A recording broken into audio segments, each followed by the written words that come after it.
Group వారి ixora 2.5, 3 and 3.5 BHK ultra luxurious apartments JNTU Hyderabad. మరిన్ని వివరాలకి ఈ కింద నంబర్ని సంప్రదించండి. ఈరోజు ఉదయం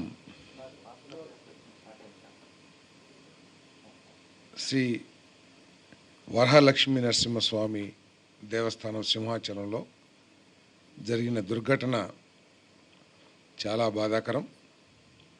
లక్షలాది మంది భక్తులు ఎంతో నమ్మకంతో భక్తితో చందనోత్సవ కార్యక్రమంలో పాల్పంచుకున్న సందర్భంలో క్యూ లైన్లో వేచి ఉన్న భక్తులు మరి దుర్ఘటనలో చనిపోవటం చాలా బాధాకరం అని చెప్పేసి మనం చేస్తా ఉన్నాను. ఈ సంఘటన తెలియగానే ముఖ్యమంత్రి గారు వెంటనే సహాయక చర్యల మీద రివ్యూ చేయటం, సంబంధిత మంత్రులు అధికారులతో చర్చించటం, దానికి దుర్ఘటనలో నష్టపోయిన వారికి సహాయ చర్యలు చేయటం గురించి ముఖ్యమంత్రి గారు చర్చించడం, సమీక్ష చేయటం కూడా జరిగిందని చెప్పేసి మనం చేస్తాను. నేను బుధవారం స్వామివారి నిజరూపాన్ని దర్శించుకునేందుకు ఎప్పుడూ లేని విధంగా లక్షలాది మంది చుట్టుపక్కల రాష్ట్రాల నుంచి కూడా ఈ కార్యక్రమంలో పాల్పంచుకోవడం జరిగింది.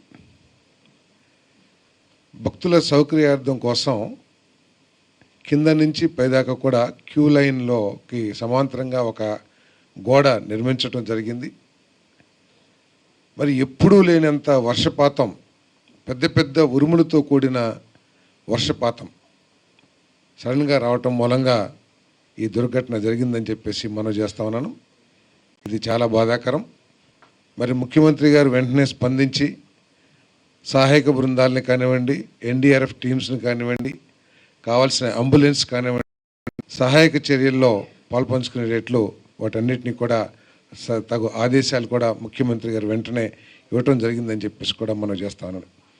అంతేకాకుండా మరి అందుబాటులో ఉన్న మంత్రులు కూడా అనిత గారు, హోంమంత్రి అనిత గారు, అదేవిధంగా రెవెన్యూ శాఖ మంత్రి గారు సత్యప్రసాద్ గారు, వారందరూ కూడా మరి ఆ దుర్ఘటనలో పాలు పంచుకోవటం, సహాయక చర్యల్లో పాలు పంచుకోవటం, వెంటనే పరిస్థితిని సమీక్షించడం కూడా జరిగిందని చెప్పేసి నేను ఈ సందర్భంగా తెలియజేస్తా ఉన్నాను.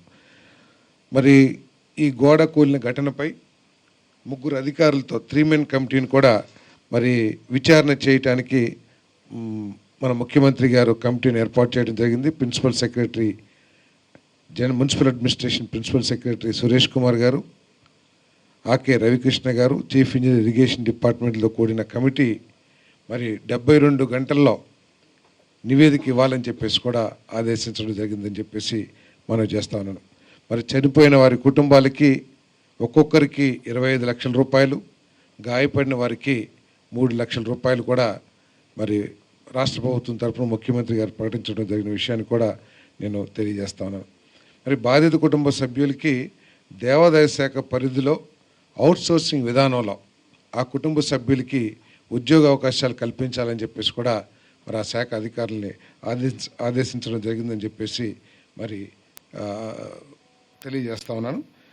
ప్రధానమంత్రి గారు కూడా దీని మీద వెంటనే స్పందించి చనిపోయిన వారికి ఒక్కొక్కరికి 2 లక్షల రూపాయలు, గాయపడిన వారికి 50,000 రూపాయలు కూడా మరి స్వయాన ప్రధానమంత్రి గారు ప్రకటించడం కూడా జరిగిందని చెప్పేసి నేను మనవి చేస్తా ఉన్నాను.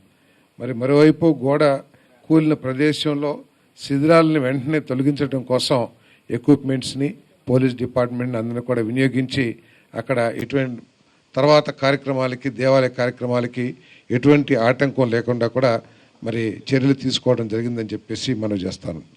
మరి ఇది ఒక దుర్ఘటనగా, బాధాకరమైన సంఘటనగా భావించాలి తప్పితే ప్రతిపక్షం దీన్ని శవరాజకీయాలు చేయటానికి వాడుకోవటం చాలా శోచనీయం. వారి దిగజారుతనం, దివాలా కోరుతనానికి అద్దం పడుతుందని చెప్పేసి కూడా నేను స్పష్టంగా తెలియజేస్తానని చెప్పేసి మనం చేస్తాను. అంతేకాకుండా వారు ఎంతటికి దిగజారిపోయారంటే వైఎస్ఆర్సీపీ నాయకులు మన పార్టీలు హిందువులని ఓటు బ్యాంకుగా వాడుకుంటున్నాయి, హిందువుల మనోభావాలను కాపాడటంలో తీవ్ర నిర్లక్ష్యం చూపుతుందని చెప్పేసి తీవ్రమైన కామెంట్స్ చేయటం చాలా బాధాకరం. ఇంత దిగజారి అంటే ఒక దుర్ఘటన జరిగింది. దానికి కారణం ఏమిటంటే ఊహించని రీతిలో అత్యధిక వర్షపాతం, ఉరుములతో కూడిన వర్షపాతం రావటం మూలంగా ఈ దుర్ఘటన జరిగింది. దుర్ఘటన జరిగిన వెంటనే ప్రభుత్వం స్పందించి మరి నష్టపోయిన వారికి నష్టపరిహారం కానివ్వండి, అదేవిధంగా తర్వాత అటువంటి జరగకోకుండా దాని మీద ఎంక్వైరీ కమిటీని వేసి ఎటువంటి చర్యలు తీసుకోవాలో తీసుకుంది. మరి ఇటువంటి పరిస్థితుల్లో శివరాజకీయాలు చేయటం ఎంతవరకు సబో ఒకసారి ఆలోచించాలని చెప్పేసి మనం చేస్తా ఉన్నాను. హిందువుల మనోభావాల గురించి మాట్లాడే ఈ పెద్ద మనుషులు వారు 2019-2024 మధ్యలో ఎటువంటి ఘోరాలు చేశారో కూడా ఒకసారి ఆలోచన చేయాల్సిందని మనం చేస్తా ఉన్నాను. దాదాపు 400 సంవత్సరాల పురాతనమైన రామతీర్థంలో రాముడి విగ్రహానికి ఎటువంటి విధ్వంసం కలిగించారో కూడా ఒకసారి ఆలోచించాలి. అంతేకాకుండా అంతర్వేదిలో లక్ష్మీ నరసింహస్వామి టెంపుల్ రథం ఏ విధంగా ధ్వంసం చేసింది, అగ్నికి ఆహుతైంది కూడా ఒకసారి ఆలోచించాలని చెప్పేసి కూడా మనం చేస్తాం నేను. అంతేకాకుండా సింహాలు విజయవాడ కనకదుర్గ గుడిలో 3 వెండి సింహాల్ని చేసి దొంగిలించిన కూడా ఈ రాష్ట్ర ప్రజలు మర్చిపోలేదని చెప్పేసి నేను ఈ సందర్భంగా తెలియజేస్తా ఉన్నాను. చిత్తూరులో 12వ శతాబ్దంలోని శివాలయాన్ని కూడా, 12వ శతాబ్దం అంటే ఎంత పురాతనమైన దేవాలయం ఒకసారి, దాన్ని కూడా ధ్వంసం చేశారు. సో ఈ పెద్ద మనుషులు ఈ జరిగిన దుర్ఘటనని ఏ విధంగా హిందూ మనోభావాలని దెబ్బతీసే విధంగా మాట్లాడుతున్నారో ఒకసారి ఆలోచించాలని చెప్పేసి నేను ఈ సందర్భంగా మనవి చేస్తా ఉన్నాను. ఈ ప్రభుత్వం మరి ముఖ్యమంత్రి గారు కూడా అనేక సందర్భాల్లో చాలా స్పష్టంగా చెప్పారు, అన్ని మతాల విశ్వాసాలని గౌరవిస్తాం. మరిన్ని వీడియోస్ కోసం ఛానల్ ని సబ్స్క్రైబ్ చేయండి. లేటెస్ట్ అప్డేట్స్ కోసం వాట్సాప్ ఛానల్ ని ఫాలో అవ్వండి. ఆ లింక్ డిస్క్రిప్షన్ లో ఉంది.